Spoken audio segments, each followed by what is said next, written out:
जैन धर्म में दो परंपराएं शुरू से हैं। एक श्वेतांबर परंपरा, एक दिगंबर परंपरा। अभी 24वें तीर्थंकर भगवान महावीर का शासन चल रहा है, तो उनकी भी साधना उपासना पद्धति है।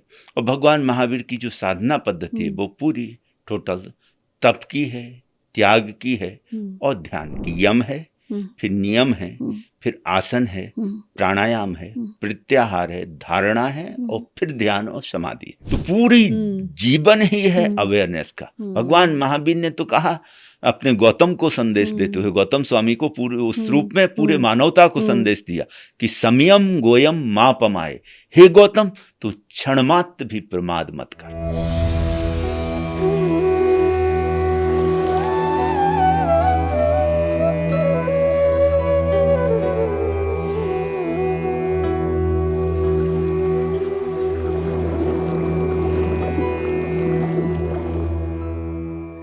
जैन धर्म के दो परंपराएं हैं, एक है दिगंबर, एक है श्वेतांबर।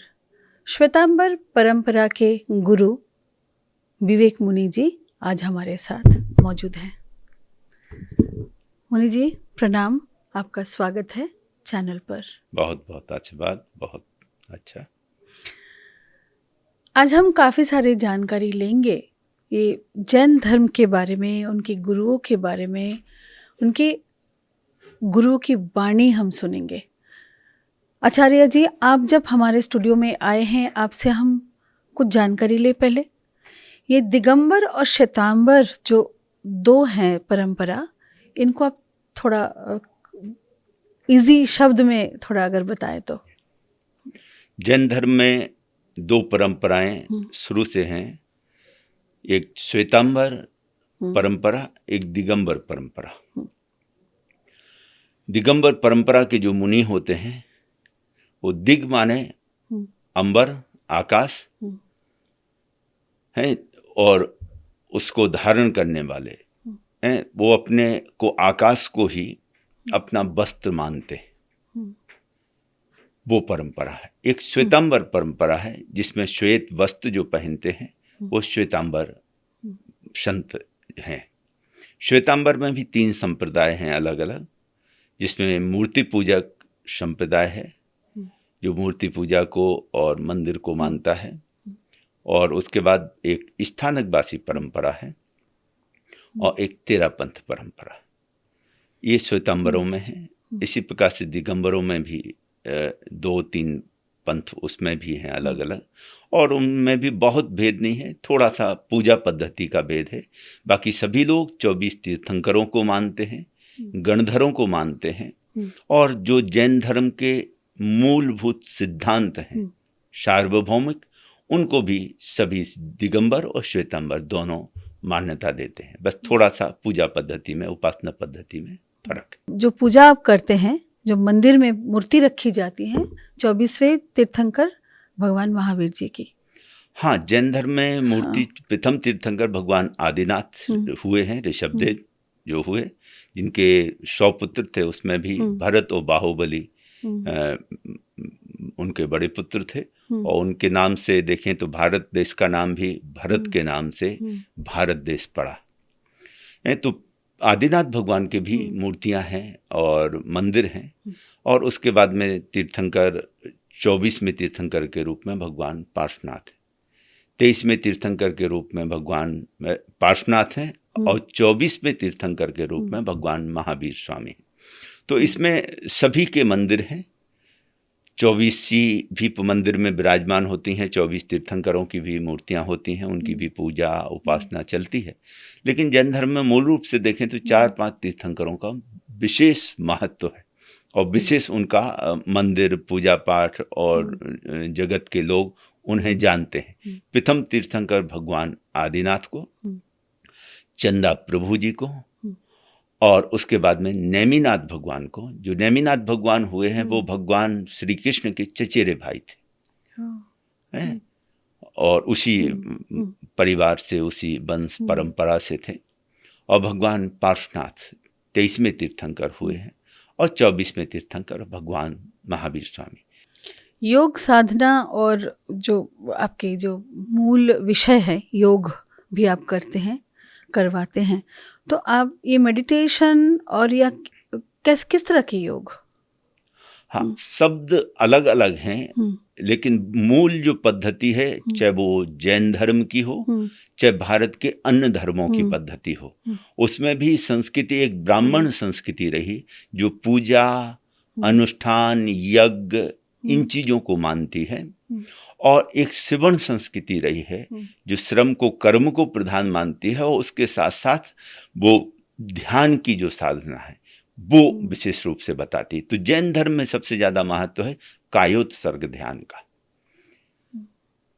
तो ध्यान की जो साधना है वो कायोत्सर्ग की है, जिसके लिए सूत्र बहुत सुंदर जैन धर्म में आता है। हमारे गुरुदेव आचार्य सुशील कुमार जी महाराज साहब हमेशा इसको कहा करते थे, उनकी एक छोटी सी बुक भी है। तो उन्होंने ध्यान की पद्धति में बहुत ही सुंदर सूत्र दिए हैं कि ठाणेनम अर्थात शरीर को स्थिर करना, मौनेनम अर्थात वाणी को मौन करना, ठाणेनम, मौनेनम, झाणेनम माने ध्यान करना, और अपाणम बोस्रामी, और जो भी है उसे बोस्रे करते जाना, त्यागते जाना, छोड़ते जाना। तो ये 3 सूत्र विशेष रूप से मेडिटेशन के ध्यान के लिए आता है कि पहले अपने आप शरीर को स्थिर करें, किसी एक आसन में, किसी एक मुद्रा में, चाहे कायोत्सर्ग मुद्रा में खड़े होकर के कर सकते हैं, चाहे पद्मासन में बैठ करके आप कर सकते हैं।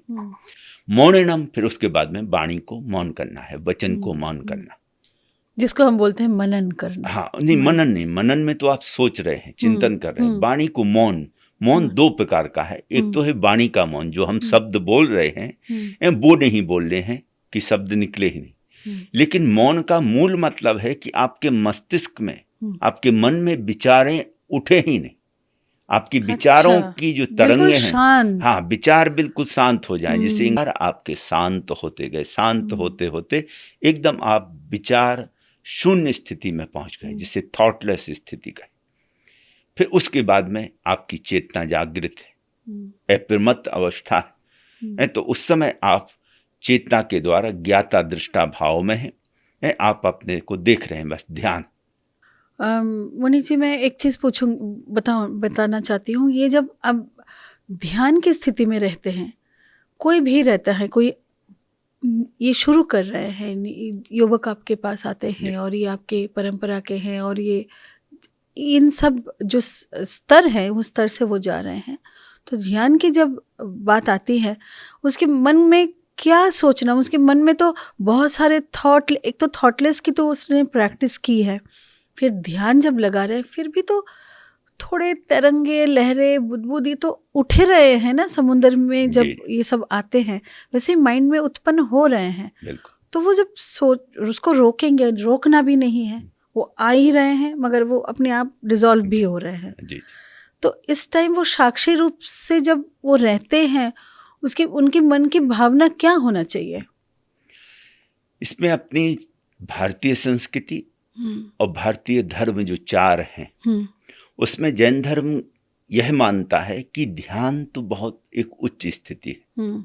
जैसे महर्षि पतंजलि योग सूत्र में भी अष्टांग योग है, तो पहले यम है, फिर नियम है, फिर आसन है, प्राणायाम है, प्रत्याहार है, धारणा है, और फिर ध्यान और समाधि है। लेकिन हम सीधे ध्यान और समाधि पे चले जाते हैं, या हम आसन और प्राणायाम पर रुक जाते हैं। लेकिन इसके भी शुरुआत करनी है आसन प्राणायाम की, तो उससे पहले भी शुरुआत करने के लिए यम और नियम की बात है। यम के 5 चरण हैं। 5 चरण में 5 जो जैन धर्म में महाव्रत और अणुव्रत जिसे कहते हैं, वो इसमें आते हैं। इसमें अहिंसा है, सत्य है, अचौरी है, ब्रह्मचारी है और अपरिग्रह। तो सबसे पहले तो व्यक्ति को इन 5 व्रतों का, इन 5 महाव्रत कहें इनको अणुव्रत कहें, गृहस्थ के लिए अणुव्रत के रूप में होता है कि आंशिक रूप में इनका पालन होता है, और सन्यास के लिए जिन्होंने सन्यास ले लिया है, दीक्षा ले ली है, मुनि बन गए हैं, वो इसको पूर्ण रूप में महाव्रत के रूप में इसे स्वीकार करते हैं। ब्रह्मचार्य, तो ब्रह्मचारी के लिए जैन धर्म में दो पद्धति हैं कि जिन्होंने दीक्षा ली हुई है, संन्यास मुनि बने हुए हैं, उनके लिए है कि पूर्ण रूप से ब्रह्मचारी का पालन करना है। और जो ग्रस्त हैं, श्रावक और श्रावकाएं, उनको लिए आता है कि आंशिक रूप से, तो उन्हों के लिए आता है एक पतिव्रत का, कि स्वाधारा संतोष, कि जिसके साथ में आपका विवाह हुआ है, पानी ग्रहण हुआ है, उसके साथ आप माने रहते हुए ब्रह्मचारी का वो कर सकते हैं। लेकिन बाकी जगत के लिए आपसे बड़े हैं जो बहनें हैं तो उनको माता के रूप में देखना, समान उम्र के हैं तो उनको बहन के रूप में देखना, और हमसे छोटी उम्र के बच्चे हैं बच्चियाँ तो उनको बच्चों के रूप में देखना, पुत्री के रूप में देखना। इस भाव से, इस विचार से हम जिएंगे तो वो परिवार में, समाज में रहते हुए श्रावक श्राविकाएं, गृहस्थ लोग उसका पालन करते हैं, तो उस रूप में ब्रह्मचारी का पालन। और अपरिग्रह, परिग्रह का मतलब है कि वस्तुओं का, जो भी लोगों के जीवन के लिए जो आवश्यक चीजें हैं, रूटीन में जो यूज की जाती हैं वस्तुएं, चीजें, तो वो जितनी हमें जरूरत है वो हम अपने लिए रखें। उससे अधिक जो है तो जिनके पास अभाव है, जिनके पास उन संसाधनों की कमी है, उन लोगों को वो वस्तुएं हम प्रदान कर दें, दे दें। तो अपरिग्रह की भावना ये बहुत जरूरी है, इनका पहले हम पालन करें। तो ये करेंगे तो इनसे देखें तो स्वास्थ्य व्यक्ति का, परिवार का और समाज का और राष्ट्र का जीवन बनता है। इससे स्वास्थ्य समाज का निर्माण होता है इन पंच महाव्रतों के पालन से। फिर यम के बाद में आता है नियम। नियम के भी 5 चरण। सबसे पहले है उसमें शौच, शुद्धि, बाह्य शुद्धि भी चाहिए और आंतरिक शुद्धि भी चाहिए। और आंतरिक शुद्धि के साथ साथ आपके विचारों की शुद्धि, भावों की शुद्धि, वो सब आएगा, तो शौच। फिर है संतोष, कि जीवन में संतोष होना चाहिए, कंटेंटमेंट। हाँ, शौच, संतोष। फिर है तप, कि जो भी आप उस साधना में करेंगे तो थोड़ा कष्ट आएगा, सुख आएगा, दुख आएगा, अनुकूल होगा वातावरण, प्रतिकूल होगा, तो उसके लिए आपको तप करना, सहना है संभाव से, धैर्य के साथ में, क्षमता के साथ में उसे, तो तप। और उसके बाद में स्वाध्याय, कि स्वयं का फिर अध्ययन करना। एक तो है शास्त्रों का हम अध्ययन करते हैं, एक है स्वयं का अध्ययन करना, अपने अंतर्मुख होकर के अपने अंदर, अपने विचारों का, अपने भावों का, अपने चिंतन मनन, जो भी आपके अंदर उठते हैं वो चीजें, उनका अध्ययन करना। तो स्व का अध्ययन, स्वाध्याय, ये बहुत इंपॉर्टेंट जगह है। 5वां चरण ईश्वर प्रणिधान, ईश्वर के प्रति, उस परमात्मा के प्रति, उस परम शक्ति के प्रति आपका समर्पण, डेडिकेशन, वो होना चाहिए। उस पर बिलीव, विश्वास आपको होना चाहिए। उसी प्रकार से योग में षटकर्म की क्रिया है, षटकर्म की 6 टाइप के, हाँ 6 प्रकार के। उसमें है नेति है, धोती है, बस्ती है, घर्षण है, कपाल भाती है। इस प्रकार से उसकी पूरी साधना, तो उससे शुद्धि होती है। तो आप आसन और प्राणायाम करने के अधिकारी बनते हैं, और वो करेंगे तो उससे आपको पूरा लाभ होगा। प्राणायाम के द्वारा ही हम धीरे धीरे अपने मन को, विचारों को शांत करते हैं। हमारी इंद्रियां जो बहिर्मुख हैं, इससे मन, इंद्रियां तो द्वार हैं, एक प्रकार से खिड़कियां हैं। इन खिड़कियों से जब कान से कोई आवाज सुनाई देती है तो मन कान के साथ कनेक्ट होकर के बाहर चला जाता है सुनने के लिए। कोई अच्छी वस्तु हमें दिखाई देती है तो देखने के रूप में आंखों की खिड़की से हमारा मन उसको देखने चला जाता है। कोई सुगंध दुर्गंध की अनुभूति होती है तो नाक के द्वारा हमारा मन बाहर चला जाता है। रसना इंद्र के लिए रसों का पता लगता है, खट्टा है, मीठा है, कड़वा है, कसला है, तो मन हमारा रसना इंद्र के द्वारा बाहर चला जाता है। इसी प्रकार से स्पर्श इंद्रिय जो हमारी है, स्पर्श सुखद होता है, दुखद होता है, गर्म होता है, स्निग्ध होता है, रुक्ष होता है, कठोर होता है, कोमल होता है, जैसा भी होता है वैसा मन उसको पता, अनुभव होता है, और वो इंफॉर्मेशन अपने हेडक्वार्टर में जाती है। तो ये मन के इंद्रियों की जो उसकी क्षमता है ज्ञान की, क्योंकि इनको भोगेंद्रिय नहीं कहा गया, इनको ज्ञानेंद्रिय कहा गया। इनसे हमें ज्ञान का पता लगता है, ज्ञानेंद्रिय। कान से हमें शब्द का पता लगता है, आंख से हमें रूप का पता लगता है, नाक से हमें सुगंध दुर्गंध का पता लगता है, रसना इंद्रिय से, जीभ से हमें रसों का पता लगता है, और स्पर्श से स्पर्शों का पता लगता है। तो इनसे हमें पांचों ये ज्ञानेंद्रिय, हमें इस जगत में जो भी हमें अनुभूति होती है वह सुखद दुखद, उसकी इंफॉर्मेशन हमारे मस्तिष्क में जाती है, हेडक्वार्टर में जाती है, उसका अनुभव होता है। ये ऑटोबायोग्राफी ऑफ ए योगी जो योगानंद हाँ, जी का, योगानंद हाँ, जी की, स्वामी जी। योगानंद जी का। तो इनकी जो पद्धति है, जो योग ध्यान का, और आप जो बता रहे हैं योग ध्यान का पद्धति, ये दोनों सिमिलर हैं? इसमें योगानंद जी की ध्यान पद्धति है, मैंने कुछ पढ़ी है और उनकी बायोग्राफी भी पढ़ी है, लेकिन पूरी तरह से मैंने पढ़ा। थोड़ा थोड़ा ध्यान की पद्धति में सभी में भेद है अलग अलग, चाहे योगी मुक्तानंद जी की हो, इनकी हो, और लोगों की हो, या अपने प्राचीन उसमें जाएं तो थोड़ा भेद अलग अलग है, लेकिन मूल लक्ष्य है उस थॉटलेस स्थिति में जाने का, उस अवेयरनेस की स्थिति। पद्धति अलग अलग सबकी हो सकती है, उसका ज़्यादा महत्व नहीं है। जिसको जो पद्धति अच्छी लगती है उसको अपना करके वो सच्चे मन से पूरी ईमानदारी के साथ साधना करे। अगर व्यक्ति ईमानदारी के साथ साधना नहीं कर रहा तो वो अपने साथ न्याय नहीं कर रहा, अपने को धोखा दे रहा। और अपने को धोखा जो व्यक्ति देगा उसके जीवन का मैं नहीं समझता हूँ कि कुछ उसे प्राप्त हो सकता। ये तो अभी तो हम ये समझते हैं कि आज की जो प्रेजेंट स्थिति में लोगों के पास इतना टाइम का, समय का कम हो, तो कैसे करे इस तरह की साधना में अपने आप को, कैसे वो जोड़े? देखो, समय की अपने पुण्य के कारण, परमात्मा की कृपा से, गुरुओं के आशीर्वाद से जो मिला है, इस शरीर को जैसा हमें स्वास्थ्य शरीर मिला था, क्या हमने वैसा रखा हुआ है? नहीं रखा। हमने इसको गलत खा पी करके, गलत दिनचर्या के कारण, गलत रात्रिचर्या के कारण इसको रुग्ण और बीमार बना लिया है। तो इस शरीर रूपी गाड़ी को, इसलिए भगवान महावीर ने इस शरीर को नौका कहा है, आत्मा को नाविक कहा है, और इस भवसागर को सागर कहा है कि सागर से, इस नाव से अगर पार होना है तो नाव टूटी होगी तो पार नहीं हो पाओगे, नाव में छिद्र होंगे तो पार नहीं हो पाओगे। नाव आपकी सही होनी चाहिए, माने टूटी फूटी नहीं होनी चाहिए। तो इस शरीर को हमें स्वस्थ रखना है। स्वस्थ रखने के लिए योग से अच्छा मैं समझता हूं कि आधुनिक युग में शारीरिक रूप से स्वस्थ रहना है व्यक्ति को, मानसिक रूप से स्वस्थ रहना है व्यक्ति को, और आत्मिक रूप से विकास करना है, और आत्मिक शक्तियों का विकास करना है, और बाह्य जगत में भी अपने लक्ष्य को प्राप्त करना है, तो उसके लिए बहुत जरूरी है।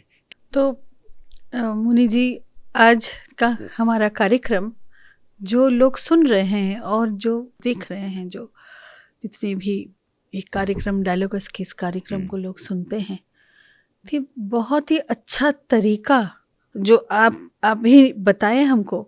अगर ये विचार द्वारा एक इंसान करे लाइफ में तो कोई प्रॉब्लम नहीं, शरीर स्वस्थ, मन स्वस्थ, दिमाग में कोई हलचल नहीं, शुद्ध, सब कुछ शुद्ध हो जाएगा। इतना समय देना चाहिए जिस शरीर से हम 16 घंटे 18 घंटे काम लेते हैं, और खाली किसके लिए? अर्थ के लिए, पैसा कमाने के लिए, अपनी इच्छाओं की पूर्ति करने के लिए। वो शरीर अगर स्वस्थ नहीं होगा तो क्या होगा? आज भी हम जगत में, परिवारों में लोगों को देखते कि इस शरीर को लगा करके उन्होंने खूब मेहनत की, पैसा इकट्ठा कर लिया, सब कुछ कर लिया, संसाधन जुटा लिए, लेकिन अब शरीर बीमार हो गया।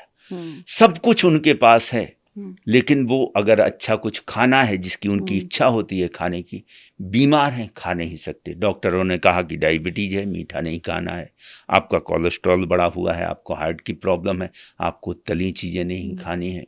कभी उनका मन करता है कि हमें घूमने कहीं जाना है, तो शरीर इतना मजबूत और स्वास्थ्य नहीं है जहाँ वो हिमालय में या कहीं घूमने अच्छी तरह से जा सकें। तो ये शरीर, कोई भी कार्य करना है भारत में, जो बताए ना, धर्म, अर्थ, काम और मोक्ष, चारों पुरुषार्थों का जो आधार है वो है शरीर। इसलिए कहा है शरीर माध्यम खलु धर्म साधना। इस शरीर माध्यम है, चाहे आपको धर्म पुरुषार्थ करना है, किसी की सेवा करनी है, और कार्य करना है, परोपकार के कार्य करने हैं, तो शरीर आपका स्वास्थ्य चाहिए। आप शारीरिक मानसिक रूप से स्वास्थ्य हैं तो किसी का आप भला कर सकते हैं, धर्म कर सकते हैं, पूजा पाठ कर सकते हैं, तप कर सकते हैं, जप कर सकते हैं। तो धर्म, अर्थ, अगर पैसा भी कमाना है, चाहे आप बिजनेस कर रहे हैं, चाहे कहीं जॉब कर रहे हैं, चाहे आप स्पोर्ट्समैन हैं, चाहे आप वैज्ञानिक हैं, किसी या डॉक्टर हैं, किसी भी लाइन में, आपका शरीर स्वस्थ है तो आप कुछ कर पाएंगे नहीं सकते। जब शरीर ही आपका स्थिर नहीं होगा तो आपका मन कहाँ स्थिर होगा, शांत होगा। और जब मन स्थिर शांत नहीं होगा तो जो हम ध्यान की बात करते हैं तो ध्यान तक पहुँच ही नहीं सकते। तो हमारा कहने का मतलब है, इन 4 पुरुषार्थों के लिए माध्यम ये शरीर है। तो शरीर को स्वस्थ रखना बहुत ज़रूरी है। और उसके लिए मैं कहता हूँ कि बहुत ज़्यादा समय नहीं, आप 16 घंटे या 14 घंटे 12 घंटे जो वर्क करते हैं वो काम करें। आप 8 घंटे सोते हैं या 6 घंटे 7 घंटे तो वो सोएं। आप अपने खाने पीने में आपका 1-1.5 घंटा पूरे दिन में जाता है। अगर 30-30 मिनट भी आप 3 बार लेते हैं आहार भोजन तो उसमें जाता है। नहीं, आप तैयार होते हैं तो 1-1.5 घंटा उसमें तैयार होने में आपका जाता है। कुछ आपको अच्छा पसंद है वो चीज़ें आप देखते हैं, समाचार सुनते हैं या कोई संगीत सुनते हैं, जो भी आपको, तो उसमें दें। कुछ आपका मित्र वर्ग है उसमें दें, कि बिना गाड़ी अगर ठीक नहीं होगी तो आप मंजिल तक नहीं जा सकते हो। उसी प्रकार इस शरीर को ठीक रह के जो भी कार्य करेंगे तो आपको एक अलग संतुष्टि होगी। और जो कार्य करने में आपके कुछ घंटे लगते हैं, अगर शरीर आपका स्वास्थ्य है, मानसिक रूप से आप एकाग्र और स्वास्थ्य हैं, मन में शांति है, तो नए विचार आएंगे, नए थॉट्स आएंगे। और जो समय आप 1 घंटे में काम करते हैं वो आप 40 मिनट में काम कर सकते हैं। उससे कम समय में काम को आप अच्छी ढंग से पूरा कर सकते हैं। आप चलें, जागृति पूर्वक आप बैठें, जागृति पूर्वक आप बोलें, जागृति पूर्वक आप खाएं, जागृति पूर्वक आप सारे कार्य करें। अगर जागृति पूर्वक आप करेंगे तो कहा पाप कर्मम न बंधे, फिर पाप कर्म का बंध नहीं होता। पाप कर्म का कब बंध होता है? जब हम प्रमाद में कुछ करते हैं। प्रमत्त अवस्था जागृति होनी चाहिए। जागृति कब होगी? जब आप जो काम जब कर रहे हैं पूरी उपस्थिति आपकी वहाँ होनी चाहिए। आप भोजन कर रहे हैं तो आपका शरीर भी वहाँ लगना चाहिए, आपका वचन भी लगना चाहिए और आपका मन भी लगना चाहिए। ये 3 करण हैं, मन, वचन और काया। इन 3 को जो भी आप कार्य कर रहे हैं उस समय पूरी उपस्थिति तीनों की संयुक्त रूप से उस कार्य में होनी चाहिए। जब वो कर्म में आप जुड़ेंगे तो जब कर्म में आपका तीनों चीजें लगने शुरू हो जाएंगी तो जब आप ध्यान करेंगे तो उस समय भी तीनों चीजें वहां संयुक्त रूप से वही आगे अवेयरनेस की बात। तो पूरी जीवन ही है अवेयरनेस का। भगवान महावीर ने तो कहा अपने गौतम को संदेश देते हुए, गौतम स्वामी को पूरे उस रूप में पूरे मानवता को संदेश दिया कि संयम गोयम मां पमाए। हे गौतम, तू क्षणमात्र भी प्रमाद मत कर, हमेशा अवेयर रहो, हमेशा जागृत रहो, कुछ भी आप कर रहे हैं। तो ये कर्म योग है। इसी की बात गीता में कृष्ण कहते हैं, योग है कर्मेषु कौशलम, कि कुशलता पूर्वक आप कार्य करें। और जब कुशलता पूर्वक कोई कार्य करते हैं तो वो कार्य बहुत सुंदर होता है। और सुंदर के साथ साथ हमें स्वयं संतुष्टि होती है, करके हमें खुशी होती है। कोई चित्रकार अगर पेंटिंग बनाता है और वो कुशलता पूर्वक बनाता है तो करके वो उसे स्वयं चूम लेता है, इतना खुश और आनंदित वो होता है। कोई मूर्तिकार, शिल्पकार किसी पत्थर को घड़ते हुए मूर्ति घड़ता है तो वो जब स्वरूप निखर के आता है, और आप देखें जब वो बनाते हैं कितनी एकाग्रता होती है। वो जब स्वरूप सुंदर बनता है वो भी देखता है कि ये कैसे बन, तो वो एकाग्रता से। बहनें किचन में कार्य करते हैं, जब खुशी से करती हैं, एकाग्रता से करते हैं तो भोजन में एक अलग ही मिठास आती है, अलग ही उसका टेस्ट होता है। तो कोई भी कार्य हम करें कुशलता पूर्वक करेंगे तो आत्म संतुष्टि होगी।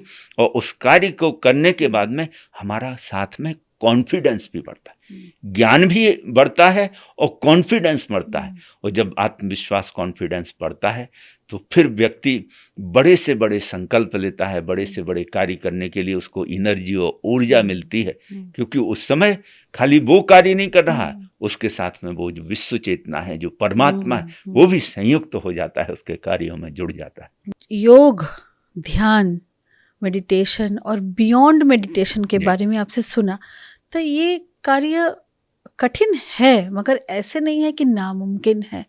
इंसान अगर थोड़ा भी वक्त वो निकाल सकते हैं, और इस शरीर को, बहुमूल्य शरीर जो बहुत सारे गुरु की कृपा से, माता पिता के अच्छे कर्म से और संस्कार से हमें मिला हुआ है, इसको इग्नोर ना करके, इसको बहुमूल्य शरीर का जो मर्यादा है उसको दे के, अगर कुछ भी हम जो भी आपने बताया उसका भी 2-3% भी हम अगर शुरू करते हैं बिल्कुल। तो लाभदायक होगा। बहुत जरूरी है इसकी ये चीजें, क्योंकि आप देखें जीवन जो है हमारा वो बहुत गहरा है, और ये जो अभी आपको हमने बताया है ये तो बहुत, इसका एक प्रकार से देखें तो बहुत अल्प, बहुत छोटी सी जानकारी। इसकी पूरी साधना है। व्यक्ति के जीवन में सबसे पहले तो इसके प्रति रुचि होनी चाहिए, रुचि हो, और फिर वो समझे कि ये जीवन खाली उपभोगों के लिए ही बना है कि जीवन का कोई परम लक्ष्य है। जब वो उसे समझेगा तो इस मार्ग पर वो आएगा, और इस मार्ग पर आएगा तो जीवन की सब साधनों में भी वो जो चीज को ढूंढ रहा है, शांति को, आनंद को, लेकिन बाह्य संसाधनों में उसे बिल्कुल भी मिलता नहीं। लेकिन जब वो इस मार्ग पर आता है और थोड़ा यहाँ समय और शक्ति लगाता है, जैसे अभी आपने बात कही कि ये मुश्किल है लेकिन असंभव नहीं। भगवान श्री कृष्ण से भी जब गीता में पूछा गया, अर्जुन ने कहा कि केशव, ये मन तो पवन की तरह तीव्र गति से वो है, और ये तो अश्व की तरह, कुंती पुत्र अर्जुन, ये बहुत चंचल है और इसे जीतना बहुत मुश्किल है लेकिन असंभव नहीं। तो उन्होंने कहा कि कैसे इसे जीता जा सकता है? तो वहां भी योग में भी वो सूत्र दिया है कि अभ्यास वैराग्याभ्याम, अभ्यास और वैराग्य से। अभ्यास उसका करना है जिससे ये मन आपका शांत होता है, उसकी प्रैक्टिस करनी है रेगुलर। उसमें आसन है, प्राणायाम है, प्रत्याहार, इसकी प्रैक्टिस करनी है। अभ्यास, वैराग्याभ्यास, और जिससे आपका मन चंचल होता है, अशांत होता है, दुखी होता है, उन चीजों से मन को हटाना है, वैराग्य, उनसे वापस लाना। तो अभ्यास वैराग्याभ्याम, अभ्यास और वैराग्य के द्वारा इस मन को जीता जा सकता है, इसको शांत किया जा सकता है। और इसका प्रत्यक्ष उदाहरण हमारे महापुरुष हैं, हमारे ऋषि हैं, मुनि हैं, योगी हैं, जिन्होंने साधना करके इसको जीता है और परम पद को, परम आनंद को, परम शांति को उन्होंने प्राप्त किया। एक बहुत ही अच्छा गीता के श्लोक के साथ आज हम ये कार्यक्रम ख़त्म करते हैं। हमारे साथ हैं आज विवेक मुनि जी। बहुत सारे ऐसे लाभदायक हमने उनसे आज सुना, उनकी वाणी बहुत ही लाभदायक है हमारे लिए। अगर हम सुनते हैं इसको ठीक ठाक, इस पे अमल करते हैं तो हमें और भी लाभ मिलेगा। बहुत बहुत आशीर्वाद आपको, बहुत बहुत शुभकामनाएं आपके इस चैनल को, इस कार्यक्रम को। और अंत में इतना ही कहेंगे, आओ सभी मिलकर करें योग और रहें निरोग। प्रणाम, नमस्कार। बहुत बहुत आशीर्वाद।